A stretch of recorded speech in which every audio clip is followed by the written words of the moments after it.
Alright guys, it's your boy here, and we're back for some more Fae. Now, we're gonna go ahead and summon on this Medeus banner. And there's literally only one reason why I'm summoning right now. The banner is still gonna be up for another week. This was an interesting case where they decided to extend the duration of the Mythic Banner. Usually it's only up for a week, but I guess this one was up for 2 weeks for some reason. But we are gonna be getting the Fallen Heroes banner on the 10th, which is in another week, and then in 4 days we're going to be getting the trailer, right? So like, it makes more sense for most people to just wait for the trailer before they decide to summon on here. However, in my case, that's not actually going to be the best idea, because my Fae Pass expires tomorrow. I got my Fae Pass to snag that copy of Sonia with the spark on the bunny banner. So in just one more day, my Fae Pass goes away, so I might as well just summon now. So as far as what we're looking for here, I really just want a copy of Idun. This would be the top priority, and this is going to be the spark if I don't manage to get her. I wouldn't mind a copy of Medeus just to get Kanto control. There's some units I would like to test that out on, and I'm not sure who I would definitively give it to yet, although Gatekeeper is certainly heading up the top of that list. On green, I would also like some Thor copies, because I have her at +7 after the Hero Rises banner, and a +10 Thor would be pretty pog, not gonna lie. So I think I'm gonna hit every color here except for red. Because like red, I don't really care about Mirabilis too much. Altina, same thing, I have my copy, I don't really need more. Flavia does have red feud, but I don't really care about red feud. So I'm going to skip red, we're going to hit every other color leading up to the spark, and then we'll go for the spark. Alright, first circle, we got a bunch of colorless orbs. By the way, I free pulled already on this banner because I didn't think I was going to summon on this, but I ended up deciding to at the last minute. Really, I want Idun for summoner duels because I have an idea with her. Not necessarily involving save skills, I think I'm just going to run her with Armor March and have her frontline a bit with Bold Fighter. I think that'll catch some people off guard, because like, we're about to get the update to the Erosion Seal, which is going to stop save units from using save skills. So I had this big brain idea, why not just run the save units anyway, except don't run the save skills on them? So, I don't know, wacky things like that I think could be interesting to try. Also, the advantage to Idun over Hector is that she's a dragon unit, so if I were to run Ashe on the team, which I think I want to try, then Ashe is going to be able to transform if she's next to Idun, whereas she wouldn't be able to if she was next to Hector. So there's definitely a lot of advantages to having Idun, but still, there's no denying Hector is still a god regardless, right? Alright, we've gotten a red orb to rear its ugly head in every circle. Unfortunately, stopping me from going for the full circles. But that's fine, not a big deal. Still got a majority of other colors here that I want.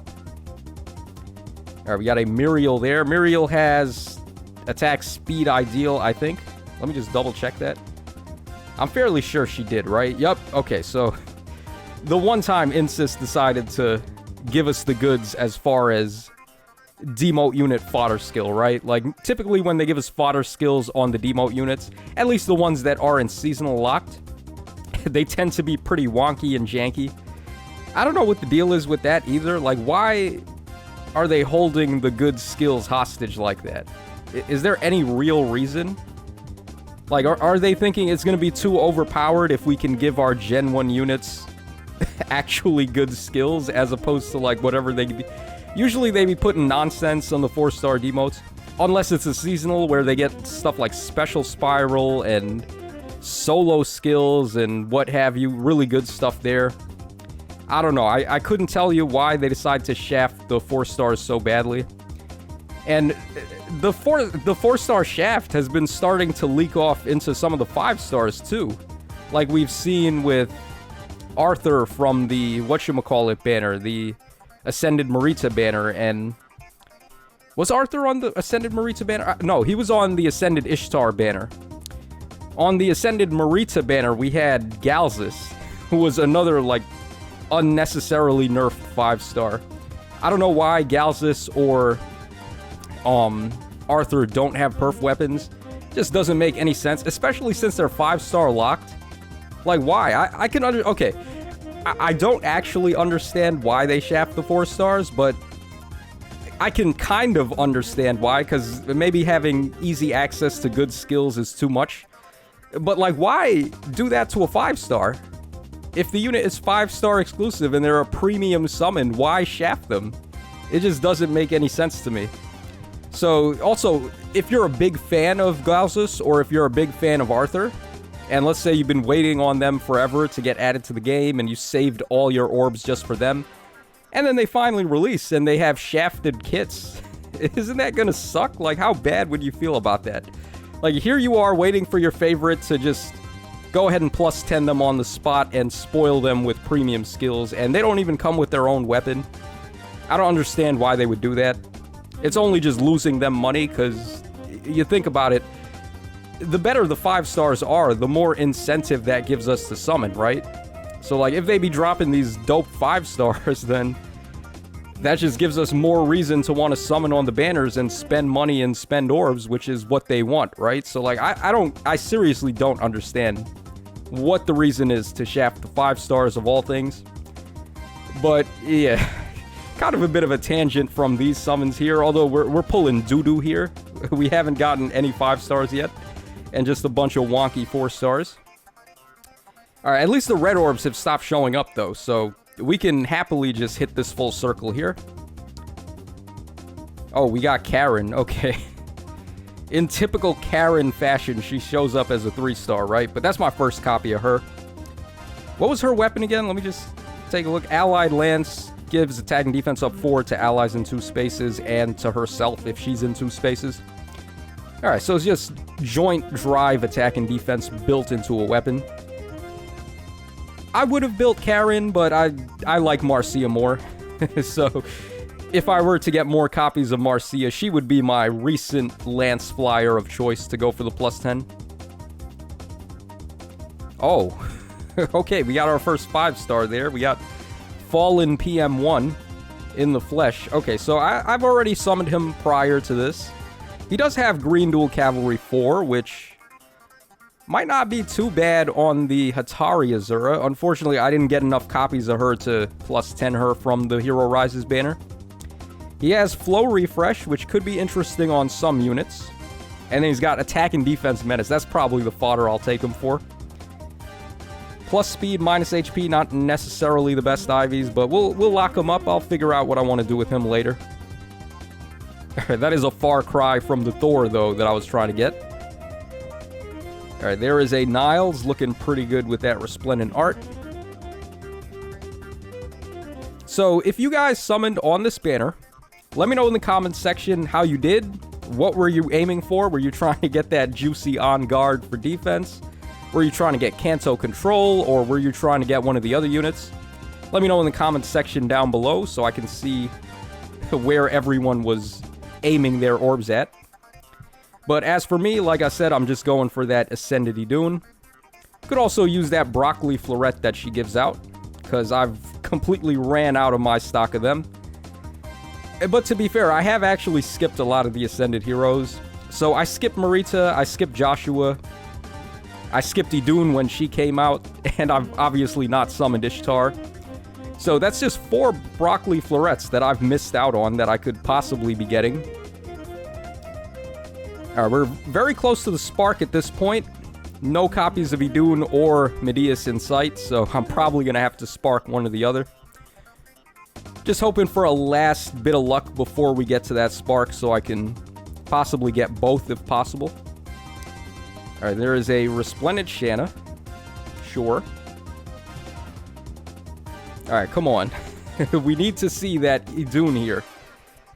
I'm very hopeful. I don't know why I'm hopeful, man. You always hop into summons expecting to get shafted.